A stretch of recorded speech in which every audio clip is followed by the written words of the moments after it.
세계적으로 유명한 시계 브랜드 중에서도 가장 비싼 시계는 가격이 어느 정도일까요? 가격이 무려 수백 원대에 이른다고 합니다. 그러면 세계에서 제일 위험한 시계는 어떤 시계일까요? 운명의 날 시계는 1947년 인류에게 핵 위협을 경고하기 위해 고안한 시계로 시계 바늘이 자정을 가리키면 종말을 의미합니다. 2020년에는 코로나19 팬데믹 등이 추가돼 23시 58분 20초를 가리키면서 자정과 가까워지고 있습니다. 바이러스는 독을 뜻하는 라틴어 비루스에서 유래하는데 반드시 숙주세포 안으로 침입해 기생할 수밖에 없습니다. 역사적으로 보면 14세기에 패스트로 중세 유럽 인구의 3분의 1인 약 2,500만 명이 목숨을 잃었고 1918년 스페인 독감으로 전 세계에서 수천만 명이 사망했습니다. 코로나 바이러스는 1937년 닭에서 처음 발견되었고 사람에게서는 1960년대 감기 환자에서 처음 등장했습니다. 처음엔 가벼운 감기 증상 정도였던 코로나 바이러스가 최근 심각한 증상을 일으키는 바이러스로 변이되었습니다. 사스와 메르스를 일으키는 코로나 바이러스도 역시 돌연 변이가 잦은 바이러스입니다.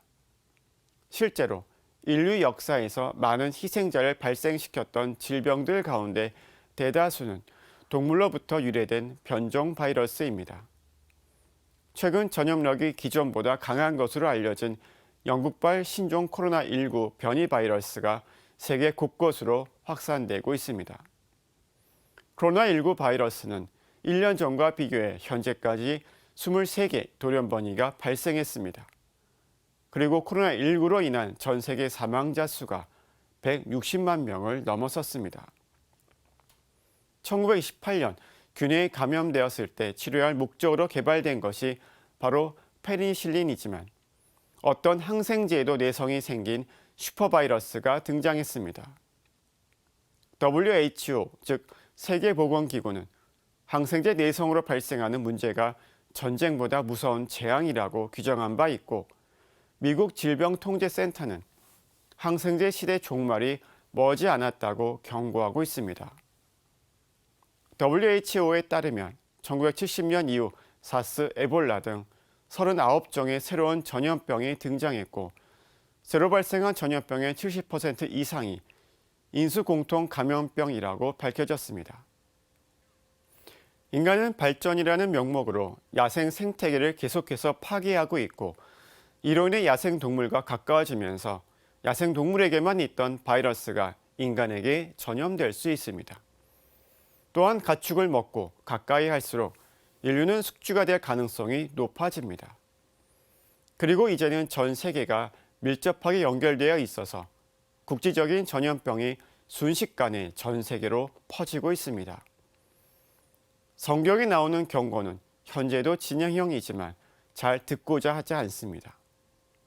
빌 게이츠는 1년 내 1,000만 명 이상의 인류를 죽일 수 있는 가장 높은 확률은 핵무기나 지진 따위가 아닌 감염병이라고 주장한 바 있습니다. 올해로 코로나19 바이러스가 끝나길 모두가 바라고 있지만 앞으로도 다시 올지도 모를 많은 바이러스들을 인류는 어떻게 준비해야 될까요? 트럼프 미국 대통령은 경제적 손해 때문에 파리 기후 협약을 탈퇴했습니다. 우리는 지구 온난화와 아마존 열대우림 파괴에도 별 반응이 없습니다. 우리에게 발전은 더 가져야만 하는 것이지 줄이는 것은 발전이라고 생각하지 않는 것 같습니다. 이미 가지고 있는 연락함을 버리고 불편함을 가지려고 하지 않습니다. 교황은 올해 세계 평화의 날 담화에서 돌봄의 문화야말로 평화로 나아가는 길이라고 강조했습니다. 그리고 2015년 교황회칙 찬미받으소서에서 성경 구절은 우리가 세상이라는 정원을 일구고 돌봐야 한다고 말하고 있음을 인식해야 합니다. 라고 말하고 있습니다. 그러나 이제까지 인간이 자연을 착취와 개발의 대상으로만 바라보았다는 것을 부정할 수는 없습니다. 자연 파괴를 멈추지 못하면 바이러스 파괴도 멈추지 못합니다. 이제 인류의 발전은 경제적, 물질적 성과가 아니라 절제와 돌봄으로 지향해야 합니다. 오늘 사제의 도는 인류는 바이러스를 이겨낼 수 있을까였습니다. 평화를 빕니다.